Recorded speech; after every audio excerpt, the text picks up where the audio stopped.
시청자 여러분 안녕하십니까. 혁명21 정책의장입니다.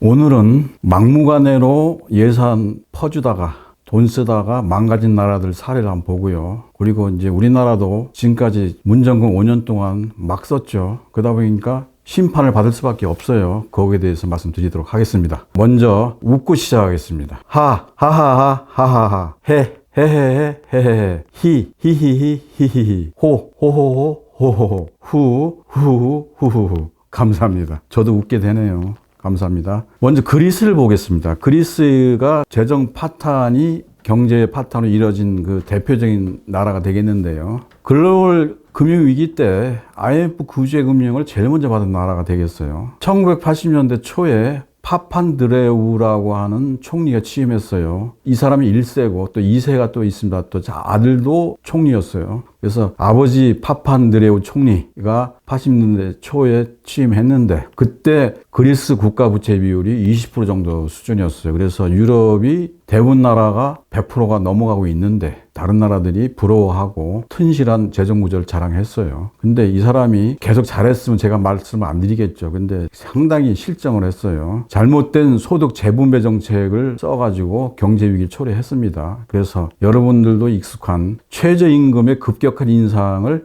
했는데 최저임금을 급격하게 인상한 것이 문재인보다도 더 이 사람이 선배예요. 40%를 상회하는 재임 기간 동안 급격하게 늘려놨어요. 그 다음에 공공부문 인력, 공무원과 공공기관의 인력을 대거 확충을 했습니다. 그리고 전 국민 무상의료를 지급했고 그 다음에 무상교육 등의 복지 비용을 급증시켰어요. 그 다음에 연금을 인상해서 지급했고 그러다 보니까 복지가 더 큰 복지, 빚이 더 큰 빚이 나아져가지고 국가부채를 보니까 80년대 초에 20%였던 것이 10년 후인 90년대 초에 100%를 돌파했습니다. 어마어마하게 늘어난 것이죠. 그래서 부채 늪에 빠지게 되고 그러다 보니까 당연히 사악한 포퓰리즘에 빠지다 보니까 노동개혁이라든가 산업구조개혁 등한시하고 특히 그 조선, 석유화학, 자동차 같은 제조업이 침체가 계속 가속화됐죠. 그리고 중산층이 붕괴가 되고 국민 30%가 빈곤층이 됐어요. 그러니까 질 나쁜 포퓰리즘에 집착한 지도자 한 명이 나라를 망친 꼴이 됐죠. 그러면 그리스의 파판드레우 총리 경우를 문재인 정권과 비교 한번 해봐야 되겠죠. 그죠? 보니까 어떻습니까? 판박이 경제정책이었어요. 소득 주도 성장 정책을 밀었죠. 우리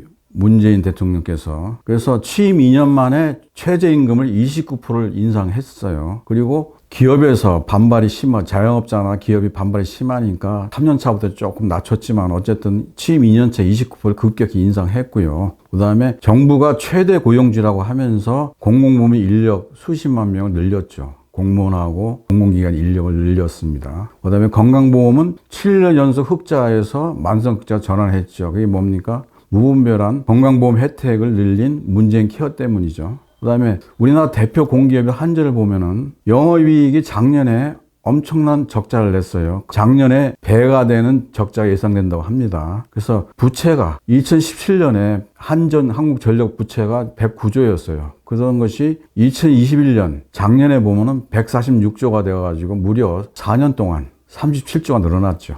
그 다음에 국민재난지원금 어떻습니까? 코로나 핑계 대면서 돈잔치가 정례화되고 있고요. 그 다음에 노동개혁은 실종됐죠. 기득권 깡패 귀족 노조가 어떻습니까? 경찰을 폭행한 일이 빈번하게 있었죠. 안 그렇습니까? 법을 우롱하고 있었고 국회의사당 앞에서 벌린 폐악한 남북한 행동을 우리가 잘 알고 있죠. 그렇지 않습니까? 그 다음에 매년 100조씩 빚을 펑펑 쓰고 국가부채가 금년 말에 1,070억 또는 1,080억이 예상되고 있죠. 그래서 비율로는 한 약 51%가 되고요. 그 다음에 8년 후에는 2,000조로 예상하고 있습니다. 이 상태로 계속 간다면요. 그래서 당연히 GDP 대비 100%가 초과되는 참으로 그리스하고 참 비슷한 경우가 아니겠습니까? 그래서 또 거기다가 공무원과 군인 연금 지급을 위한 미래빚이 또 충당금 부채 설정해놨는데 그것이 1,000조를 돌파하고 있습니다. 그래서 국민연금과 공무원연금 또는 군인연금하고 비교해보면은 국민연금이 형편없이 적게 받고 있는데 이것도 시정돼야 될 사항으로 생각하고 있고 국민연금을 더 많이 준다는 것보다는 더 줄 수도 있겠죠. 그거보다는 더 중요한 게 공무원하고 군인, 교직원들한테 나가는 과다임금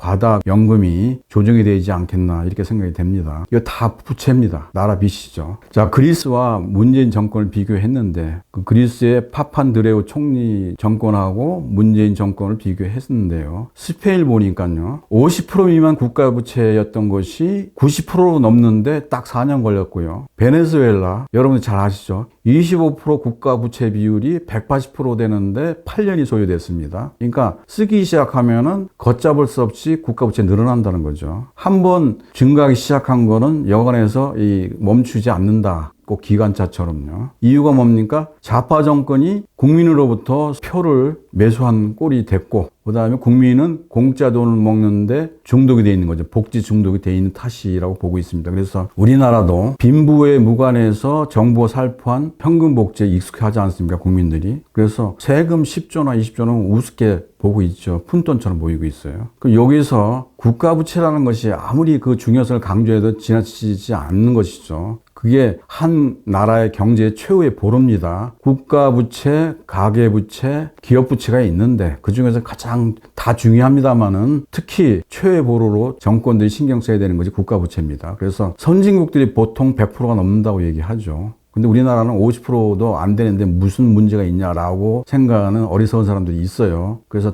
좀 설명을 드리면 미국, 일본, 영국, EU 등은 달러, 엔화, 파운드화, 유로화를 쓰죠. 그게 기축통화입니다. 우리나라 원하고 비교 불가합니다. 비교하면 안 돼요. 일본은 부채 비율이 어떻습니까? 선진국에서 가장 높은 254%입니다. 그런데도 불구하고 선진국 중에서 최고 수준이지만 자본 이탈 위험이 거의 없고요. 엔화에 대한 해외 투자자들의 신뢰가 높고 그래서 국채 이자율이 매우 낮습니다. 그리고 국채 대부분이 본국에 있어요. 그러다 보니까 부도날 일이 없다는 거죠. 그래서 참고로 보면은 금년 3월 3일 현재 우리나라 국제 수익률 이자율을 보면은 2.65%, 그 다음에 중국이 2.84, 유일하게 우리나라보다 높은 나라가 중국밖에 없어요. 그 다음에 미국이 1.86, 일본이 0.17, 유럽존하고 EU하고 독일이 0.02. 어떻습니까? 선진국 국가부채 비율이 100% 넘는다고 그러지만 시장에서 투자자들이 사가는, 구매하는 국채는 우리나라, 중국이 형편없이 높고요. 특히 일본, EU 이런 나라들 선진국은 굉장히 이자율이 낮은 걸 볼 수 있어요. 그리고 스페인이 2011년 남유럽 재정 위기를 휘청거릴 때 국가 부채가 69%였습니다. 그렇게 높지 않았죠. 그럼에도 불구하고 재정 위기를 맞았었죠. 그 말씀드릴 수 있다는 얘기를 말씀드리고요. 그 다음에 한국 국가 부채 비율이 낮아서 더 늘려도 된다는 생각, 진짜 어리석은 생각이라고 말씀드렸는데 우리나라는 기축 통화가 아니고 그 다음에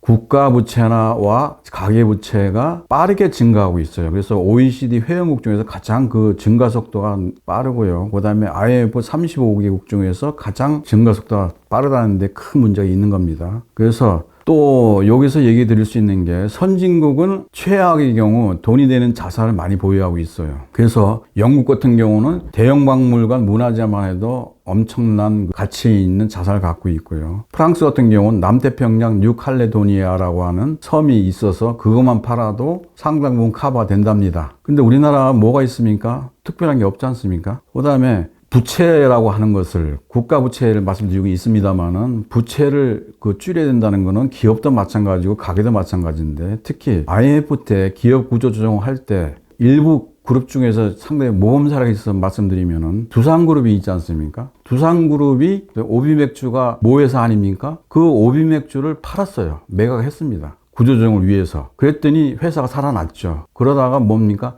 한국중공업이라고 하는 그룹 전체보다 덩치가 큰 한국중공업을 M&A하고 지금도 재무구조나 이런 것이 괜찮죠. 이렇게 구조조정이라고 하는 거, 자산 매각이라고 하는 거, 국가 부채라고 하는 게 그만큼 중요하다는 것을 부채를 줄이는데 구조조정을 하기 위해서 자산 매각을 하는 것이 굉장히 중요하다는 것을 또 얘기 드릴 수 있겠습니다. 그래서 사람의 몸과 비교했을 때 우리가 바이탈 사인이라도 체크하지 않습니까? 혈압, 맥박, 체온을 세 가지를 무조건 체크하지 않습니까? 그 중에서 한 가지가 좋고 나머지 두 가지가 안 좋을 때 정상입니까? 아니지 않습니까? 마찬가지죠. 국가부채도. 그 다음에 우리 몸을 진찰하는 과가 내과, 외과, 신경과, 이비인후과 여러 과가 있죠. 근데 그 중에서 한 군데가 양호하다고 해가지고 나머지가 양호하지 않으면은 그게 양호하다 볼 수 있겠습니까? 아니죠. 그리고 또 양환 분야도 우리가 지금 가계부채나 기업부채에 비해서 나라부채, 국가부채가 낮다고요. 선진국 대비 낮다고 얘기하는 분들. 그분들도 생각해야 될 게 뭐냐면은 과거에 비해서 급격하게 이것이 나빠지고 있다면은 이것도 체크를 해서 대책을 강구해야 당연한 거 아니겠습니까? 자, 지금부터 중요한 얘기를 하겠습니다. 금년은 어떻습니까? 세계 경제 화두가 뭐예요? 중앙은행이 통화 긴축을 한다고 안 그럽니까? 소위 말해 양적 완화에서 양적 긴축으로 바뀌어야 된다는 얘기예요. 그래서 이것은 무슨 얘기냐면은 2019년 12월 코로나 사태가 발생됐을 때 경기 침체를 막기 위해서 돈을 엄청나게 풀었죠. 그게 양적 완화입니까? QE라고 그러죠. 그 풀린 막대한 자금을 경제 정상화에 맞춰서 회수해야 되겠죠. 그게 양적 긴축입니다. QT라고 그러죠. 그래서 QE를 좀 설명드리면 어떻습니까? 제롬 파웰 그 미국 연준 의장이 코로나 직후에 2020년 3월 달에 두 차례에 걸쳐서 기준금리를 1.5%를 두 번에 걸쳐서 정기 인하했죠. 그래서 0%에서 0.25%로 낮췄어요. 이것은 2015년 제로금리 이후에 제로금리로 회귀한 것이 되겠는데 어쨌든 그 당시에 7년 7천억 불 규모의 양적 완화 프로그램을 시행했어요. 우리나라 돈으로 850조 정도 되네요. 그래서 돈 풀기를 했더니 어쩌습니까? 물가가 급등해서 인플레가 심화됐죠. 그래서 지금 어떻습니까? 작년 말 소비자 물가가 미국 같은 경우에 4.2%가 늘어났어요. 증가했어요. 파웰 의장이 얘기한 게 관리 목표가 2배라고 그랬지 않습니까? 그리고 이 사람이 작년 중반만 해도 뭐라고 얘기했어요? CNN이나 CNBC 같은 데 나와서 뭐라고 그랬어요?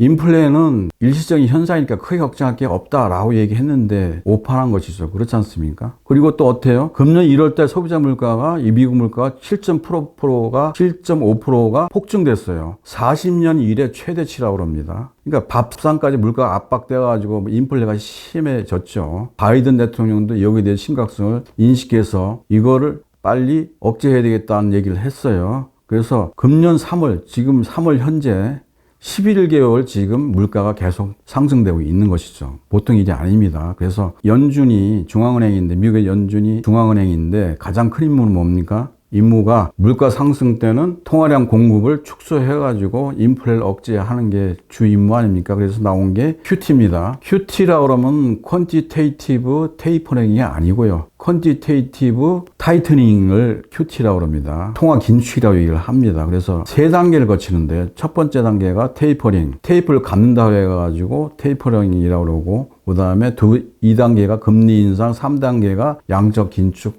QT가 되겠습니다. 하나씩 설명드립니다. 양적 긴축이라는 건 1단계 테이퍼링이라고 얘기 드렸는데 이것은 자산 축소가 아니고요. 국공채 그 구매하는 양을 축소한다는 얘기가 되겠습니다. 그래서 시중에 유동성 계속 공급하고 있는데 그 매입해가지고 국공채를 매입해서 그만큼 돈을 푸는 것이 되는데 그 양을 점점 줄여간다는 겁니다. 그런데 시중에는 계속 유동성이 통화량이 공급 증가되고 있는 거예요. 어떻게 증가하고 있느냐? 통화량이 증가하는데 체감적으로 증가한다는 것이 되겠습니다. 100이 증가하던 것이 80, 60, 40 이런 식으로 증가하는 거죠. 그 다음에 기울기가 1보다 작은 게 되겠습니다. 그러다가 그게 국공채 매입을 종료하게 되면은 양적 완화 QE가 종료되는 것이죠. 그래서 그 테이퍼링을 하는데 21년 작년 11월 3일 날 연준 의장이 국공채 매입량 축소 발표를 했는데 연간 매입량을 1200억 불로 봐서 월 150억 불씩 해서 8개월 동안 줄여 나간다고 얘기를 했어요. 그래서 어떻습니까? 작년 11월부터 금년 6월까지 매달 150억씩 매입량을 줄여간다고 얘기를 했는데 6월이 아니고 3월에 종료를 했습니다. 이번 달 종료할 예정입니다. 그래서 조기 종료가 됐죠. 그러다 보니까 금리 인상도 금년 6월까지 테이퍼링 끝나는 금년 6월 달에 할 것이다 또는 7월 달에 할 것이다 라고 예상을 했는데 어떻습니까? 3월 17일 날 전격적으로 0.25% 인상을 했죠. 그러다 보니까 당초보다 테이퍼링이 당겨지고 그 다음에 금리 인상이 이루어졌죠. 3월 17일 날. 그러고 난 다음에 추가로 앞으로 6번 더 올린다고 합니다. 그렇게 되면은 지금 현재 0.25에서 0.5% 금리가, 기준금리가 연말에는 1.9% 거의 2%가 될 것이다 라는 것이 되겠고 내년 23년도에는 3회 또는 4회 정도로 금리 인상해서 2.8%를 예상을 하고 있어요. 그 다음에 이제 가장 중요한 3단계 양적 긴축 QT가 되겠는데, 테이퍼링이라고 하는 것은 시중에 있는 국공채 매입하는 것을 단계적으로 줄이는, 자산을 매입하는 걸 줄여나간다는 얘기고, 그렇지만은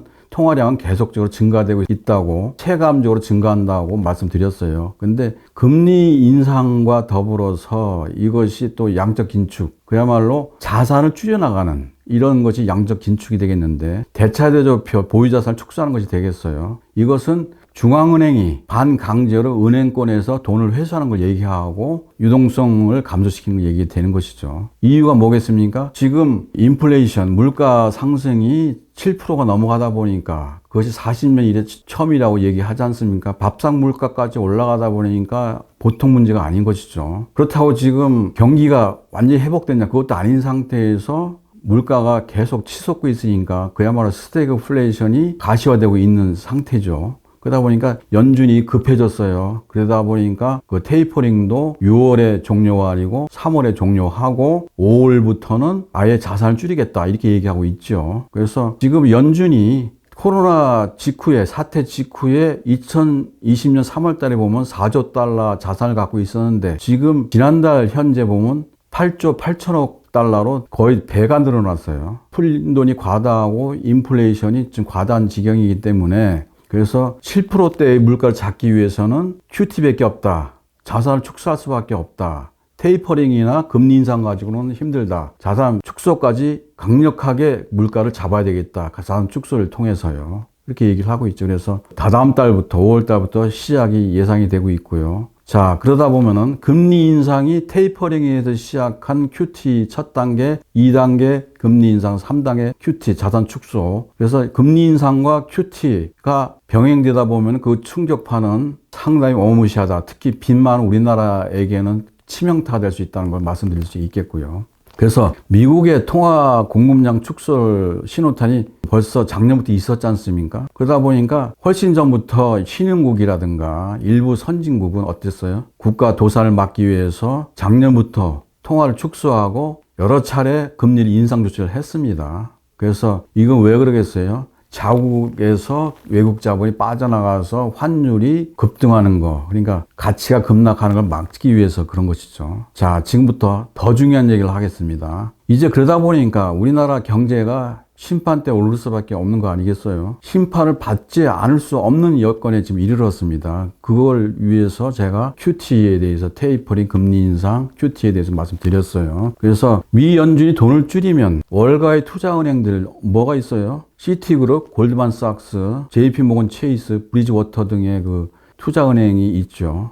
투자은행 및 헤지펀드가 있죠. 그러면 미국 연준이 돈을 줄이면 그 월가의 투자은행들은 세계 각국에 투자한 자산을, 비중을 본격적으로 줄이는 작업을 합니다. 조정 작업을 하죠. 그러다 보면 어떻게 했어요? 국제금융시장에 풀려있던 자금들이 대거 미국 등 선진국으로 이동하는 것이 되겠죠. 그래서 각 나라의 어떤 경제 여건이라든가 그 나라의, 우리나라 한국은행 금리 인상 속도를 감안해서 자금 회수량을 결정하죠. 특히 이때 빚이 많아가지고 대출 및 투자 자금 회수가 어렵다고 판단되는 나라에서는 어떻습니까? 제일 먼저 회수하지 않겠습니까? 그렇죠. 당연한 얘기예요. 때문에 글로벌 금리 인상 시기에 빚 많은 신흥국들이 자주 부도나는 대표적인 나라, 아르헨티나 같은 나라, 브라질 같은 나라가 되겠죠. 부도가 잦은 나라들은 이 바로 QE, 양적 완화에서 QT, 양적 긴축으로 올라가는 자금 정책 때문에 빚이 많아서 망가진 나라가 되는 것이죠. 그래서 한국은 어떻습니까? 빚덩이 경제 아니겠습니까? 그래서 재무건전성 판단은 월가의 그 투자은행들이 당연히 판단을 하겠죠.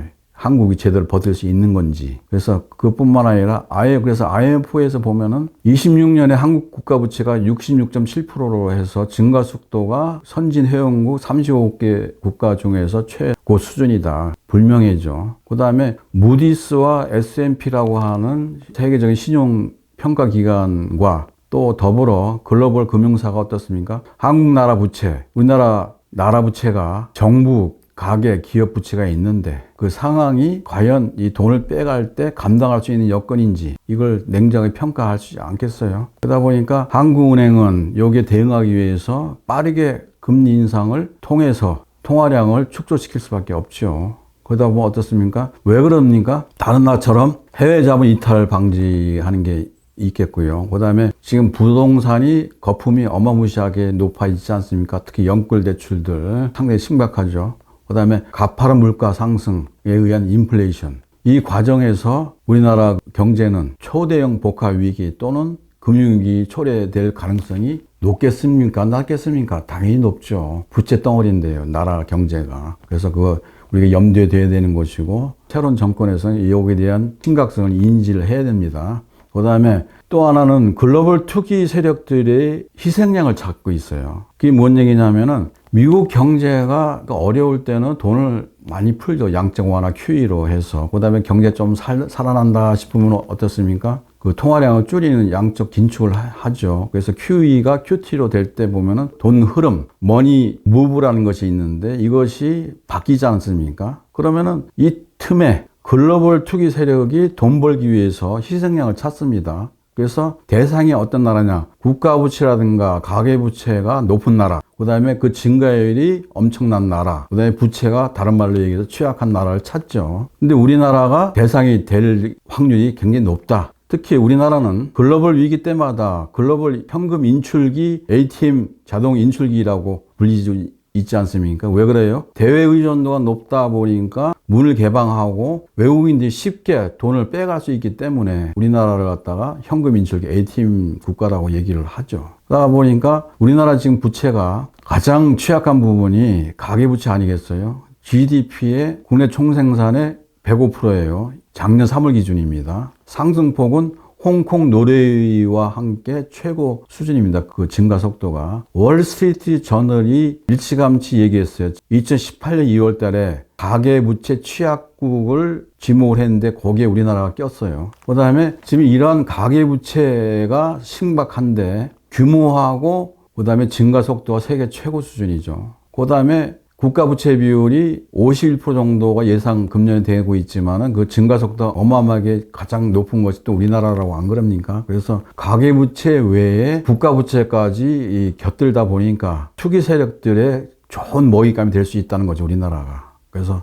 여기에 대해서 새 정부는 철저하게 대응해야 된다. 그래서 국가와 가계부채 증가를 갖다가 억제 또는 축소한 정책을 수립해서 실행하는데 총력을 기울여야 된다. 이건 무슨 얘기냐? 미국 연준의 테이퍼링, 금리 인상, 양적 긴축 조치라고 하는 것은 글로벌 통화 정책의 대전환을 의미하는 것이죠. 그래서 빚 많은 우리나라는 충격이 불가피할 수밖에 없는데 여기서 돈 풀기, 그 양적 완화에서 돈 줄이기, 양적 긴축의 의미가 뭐냐면은 환자가 나아져서 중환자실에서 일반 병동, 일반 환자실로 옮기는 걸 얘기하는데 우리나라가 지금 중환자에 들어갑니까? 일반 환자에 들어갑니까? 중환자 아니겠어요? 근데 억지로 일반 병실로 내려가라면 어떻게 돼요? 잘못하면 죽죠. 그게 소위 말하는 국가부도 아니겠어요? 그래서 생가면 생갈수록 심각한 거다. 이런 얘기 말씀드릴 수 있고 일화를 하나 말씀드리면 1997년 IMF 때 김대중 후보가 IMF와 재협상을 하겠다. 우리나라가 경제 기조가 인프라가 튼튼한데 뭐 잠시 대외 지급 불능이 됐기로서니 IMF가 꼭 이거저거 간섭해야 되겠느냐라고 IMF와 협상을 한번 다시 해야 되겠다라고 소위 말해 좀 객기를 부렸죠. 그러니까 어떻게 됐어요? 우리나라 국채가 엄청나게 폭락을 했어요. 그렇지 않아도 폭락하고 있었는데 더 폭락을 했죠. 그러다 보니까 뭡니까? 금리는 폭등을 했죠. 안 그렇습니까? 그래서 많은 가계와 기업, 국가뿐만 아니라 경제 주체가 시세말로 박살이 났었죠. 그게 IMF 아닙니까? 그러다 보니까 김대중, 이해창, 이인재 그 대선 후보가 IMF한테 IMF 합의 이행 각서를 설명을 했어요. 각서를 서명을 했습니다. 그만큼 이 얘기는 무슨 얘기냐면은 국제금융시장이라든가 기관들이 돈에 관한하는 알짜롭다 이런 얘기를 얘기하는 사례가 되겠습니다. 시청해 주셔서 감사합니다.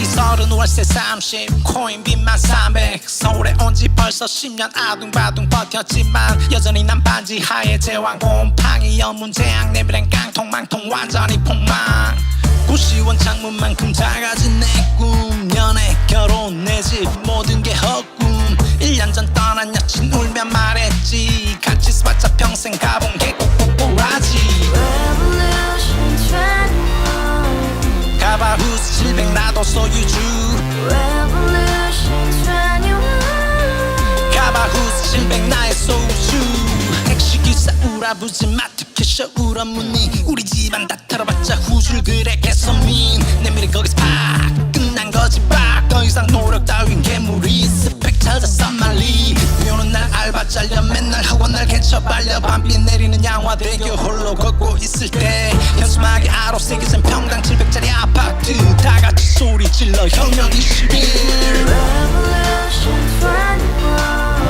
21 가바후스 700 나도 소유주 Revolution 21 가바후스 700 나의 소유주 You and I, we live together in the house.